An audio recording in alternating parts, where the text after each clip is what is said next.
Success book club में आपका एक बार फिर से स्वागत है। एक बार एक बड़े से हॉल में बहुत सारे लोग बैठे थे।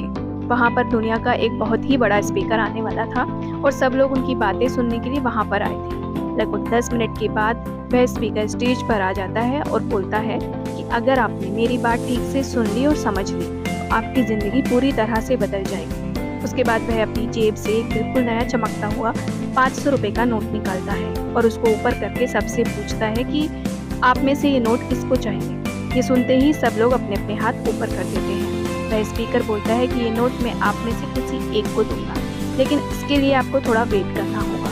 अब वह स्पीकर उस नोट को अपनी मुट्ठी में बंद कर लेता है और थोड़ी देर तक उसको मसलता है। अब उस नए नोट में सलवटें पड़ जाती हैं और वह थोड़ा पुराना सा दिखने लगता है और वह एक किनारे से थोड़ा फट भी जाता है।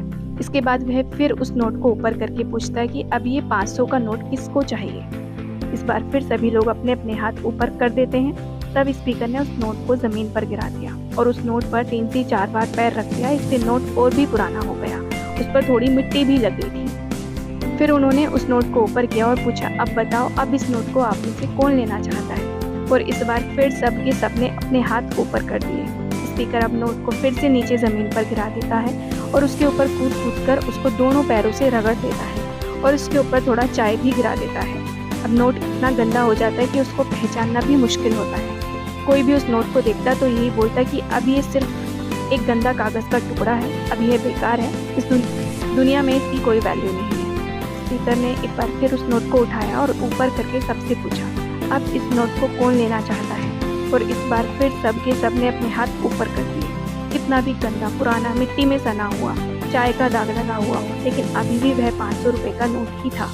ज़िंदगी कई बार बड़े बड़े झटके देती है। आप एग्ज़ाम में फेल हो जाते हो या जॉब के इंटरव्यू में आपका सिलेक्शन नहीं होता। जब आपका बुरा समय चल रहा होता है और आप सिचुएशन का सामना कर रहे होते हो, उसके बाद आपको लगने लगता है कि आप सफलता के लायक ही नहीं हैं। आपको लगता है कि दूसरे लोग आपसे बेटर हैं और आप किसी काम के नहीं हो, आपकी कोई वैल्यू नहीं है। हमेशा याद रखो, इससे कोई फ़र्क नहीं पड़ता कि आपने कितनी बार सिचुएशन का सामना किया है, आप ज़िंदगी में कितनी बार फेल हुए हैं।